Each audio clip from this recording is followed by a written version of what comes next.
Spécialiste en matière d'audio-vidéo domotique, Maison Adam est fière de vous présenter les tendances du milieu électronique. Ici Michel Carrier. Je vous souhaite la bienvenue à cette autre présentation en compagnie de José Adam, le passionné. Cette semaine à l'émission, il sera question des systèmes de son. Vous êtes mélomane, amateur de musique et vous voulez avoir le meilleur rendement pour votre investissement. Les choix de José sont là, mais nous allons parler également du bon jumelage entre les amplificateurs et les enceintes acoustiques, ce qui est très important. Je vais rejoindre José Adam dans un instant.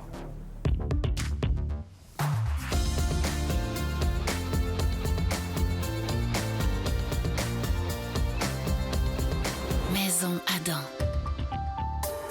C'est toujours un grand plaisir de venir retrouver José Adam, le passionné, dans la Maison Adam, évidemment, où on trouve tous ces produits pour notre divertissement. Salut, José. Salut, Michel. Aujourd'hui, on va parler de son. Les gens me parlent beaucoup des choix de José, téléviseur. On a parlé également des barres de son récemment. On a guidé les gens vers l'achat qui leur convenait. Et vous faites la même chose quand vient le temps d'évaluer le son ici. Les systèmes de son, également pour le cinéma maison. Et ça, c'est génial parce qu'on aime tous le son. On aime tous ça. Là. Écoute, tu tombes dans un domaine vraiment qui me passionne. La musique, les films, l'ambiance qu'on peut avoir chez nous, comment ça peut être agréable. Mais naturellement, le choix des composants devient très important.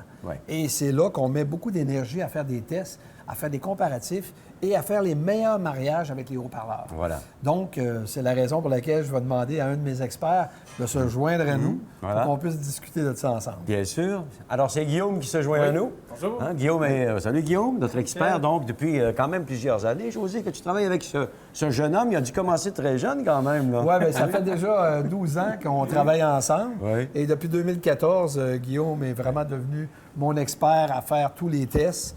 Il est entouré aussi de d'autres spécialistes et d'experts pour réussir à faire des bons tests et des bonnes chroniques pour les gens qui nous suivent. Ah, voilà. Et naturellement, on a parti ensemble les choix de José. OK. Ça fait quelques années. Et, c'est comme tu le dis, bien, les gens apprécient parce que ça leur permet de vraiment faire une belle sélection de produits sans avoir besoin de faire plusieurs magasinages. Voilà. En venant juste sur le site de maisonadam.ca, dans la page d'accueil, les choix de José sont là. Moi, je pense que peut-être que Guillaume pourrait commencer à t'expliquer de quelle manière il procède pour faire tous ces tests. OK, allons-y. Comment ça procède? Ce qui est bien là, chez Maison Adam, c'est qu'on a différentes salles de son. On a une salle spécialisée pour l'écoute stéréo, puis on a 4 salles là, vraiment pour l'écoute cinéma. Ce qui nous permet d'être précis dans nos tests, dans nos évaluations, c'est qu'on a des systèmes qui permettent de comparer rapidement le son d'un amplificateur à un autre. Ou le son d'un amplificateur à un autre. Fait comme ça, on peut s'assurer de faire des mariages là, des mariages qui vont bien. Là, des mariages qui vont durer. Oui, des mariages qui vont durer, c'est ça. Exact. On a quelques belles salles tout près. On n'a pas d'avocat ici. Non, vous me faites visiter une première salle, messieurs? Oui, absolument, Michel. Allons-y. Allons-y. On ne peut pas être mieux installé pour faire notre sélection de notre système de son. On est dans une chambre qui est aménagée pour ça. Oui. José, on va commencer par quoi? Si je te demande, bâtis-moi un système de son, tu commences par quoi? Bien, écoute, ça dépend aussi du budget que tu vas investir. J'ai un budget qui est, disons, raisonnable. OK. On s'entend, là? OK. Bon. Bien, écoute, le plus important, tous les composants d'un système stéréo sont importants. Mais au départ, on commence toujours par choisir le cœur, c'est-à-dire l'amplification. OK. Soit qu'on va s'orienter vers un récepteur ou un amplificateur intégré. Je te dirais que présentement, vraiment, la popularité est vers les récepteurs. Pourquoi? Parce que la plupart offrent justement des connectiques qui permettent de brancher ton téléviseur et aussi d'aller chercher les services de musique sur le web. Bien sûr. Alors, ce que tout le monde veut retrouver, par exemple, dans les nouveautés là, qu'on n'a pas sur les anciens récepteurs, c'est-à-dire que, bon, il n'est pas Wi-Fi, il n'est pas ci, il n'est pas ça, on va les retrouver sur les nouveaux modèles. C'est ça que je comprends? Exactement. Parfait. Puis je vais laisser Guillaume, justement, nous parler des récepteurs en bas de 1500 $ qui sont dans les budgets raisonnables. Ça fait mon affaire. Allons-y, Guillaume. Oui, fait que première belle nouveauté qu'on a eue cette année, c'est le nouveau récepteur de Denon, qui est le DRA 800. C'est un récepteur nouveau genre, dans le sens où on retrouve dessus beaucoup de connectiques. C'est-à-dire qu'on retrouve les entrées HDMI pour raccorder un téléviseur. On retrouve la connectivité Wi-Fi, Bluetooth pour écouter la musique sans fil. Il y a des services comme Spotify, Apple Music. Mais aussi, on a encore les plus anciennes technologies là, qui sont encore beaucoup utilisées. Là. Je parle de la radio FM, qui est très forte, très populaire à Québec. Le lecteur CD, on a des entrées pour brancher un lecteur CD, même une table tournante. Là, on croyait que c'était une mode il y a 3-4 ans. Puis aujourd'hui encore, là, les tables tournantes sont très populaires chez Maison Adam. OK. Mais ce qui nous a surpris le plus avec le DRA 800, c'est sa puissance. C'est un amplificateur qui développe un vrai 2 fois 100 watts canal. C'est beaucoup pour un amplificateur de cette catégorie de prix-là. Puis on le perçoit surtout là, dans la qualité des basses qui ont beaucoup de profondeur et qui sont très fermes. OK, bien j'aime ça parce qu'il comprend à peu près tout ce que j'ai besoin d'avoir. Je fonctionne encore avec table tournante et lecteur CD. Puis en plus, les nouvelles connectivités tout à fait modernes là, qui sont sur le marché. C'est fameux. La puissance maintenant, j'ai déjà eu envie de changer ma maison en discothèque à une époque, là, même que je le faisais, mais maintenant c'est un petit peu plus tranquille.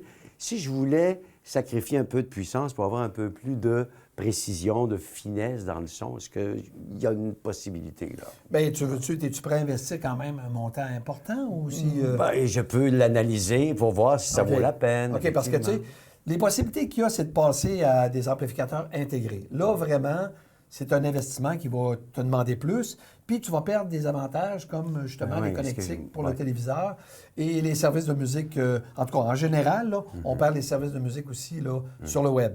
Mais il y a des exceptions dans les récepteurs. On est capable de trouver un récepteur à prix raisonnable qui fait partie des choix de José. Et, parce que là, on était avec le Denon à 750 $ pour cet élément-là. Ben, je suis prêt à aller un petit peu plus loin. Oui, bien c'est ça, mais je peux te dire, je vais laisser notre ami Guillaume présenter le Marantz. OK. Oui, Marantz aussi ont lancé un nouveau récepteur cette année qui est le NR1200. Il se vend 100 $ de plus que le Denon. C'est un récepteur qui est un petit peu moins puissant, mais c'est un récepteur qui va gagner en raffinement. C'est-à-dire qu'au niveau des détails, des médiums, c'est un récepteur qui va avoir un petit peu plus de détails. Le son va sembler être un petit peu plus proche. Puis il ne perd rien au niveau des connectiques. On retrouve aussi sur ce récepteur-là la connectivité HDMI, la connectivité réseau, les entrées pour les tables tournantes. Ah, bien ça commence à être très, très intéressant, On ça. a du multipièce aussi. On peut rajouter du son dans une autre pièce en plus. C'est vrai. Ça devient de plus en plus populaire. Là. Autant le Denon que le Marantz, ils partagent une technologie commune qui est la technologie EOS. Là. Donc, si on a d'autres produits compatibles avec la musique EOS, on peut écouter, par exemple, la même musique dans différentes pièces à différents volumes. Comme ça permet de se créer une belle ambiance musicale à la grandeur de la maison. OK. Pour ceux qui sont plus modernes dans la maison, sont aussi compatibles avec la plupart des assistants vocaux. Ça commence à ressembler pas mal à quelque chose de très intéressant, ça, José, quand on parle de ce système-là. Est-ce qu'on peut l'entendre un petit peu pour voir ce que ça donne? Donne-moi un aperçu. Absolument, Okay. absolument. Auditif. On va te mettre une petite pièce musicale que ça devrait te plaire. Oui. Déjà, on sent la chaleur. Cette finesse là, que je cherche. Là. Ah oui. Ça joue bien. Ça ressemble à ça pas mal, je dirais, messieurs. À ton goût? Et là, on a quelque chose de vraiment abordable dans des prix qui sont accessibles à tout le monde. C'est assez exceptionnel. Absolument. José, tu m'as parlé tantôt d'ampli intégré. Hein? Oui. On est dans une autre gamme, là. Oui, c'est absolument. Et effectivement, il y a différents produits et différents prix. Parfait. Alors, on peut présenter ça après la pause? Je me redonne un petit peu de son avant. Ah, tu veux t'es pas la pause. Vas-y. Après la pause, on parle de système intégré. Sunshine day. Maison Adam.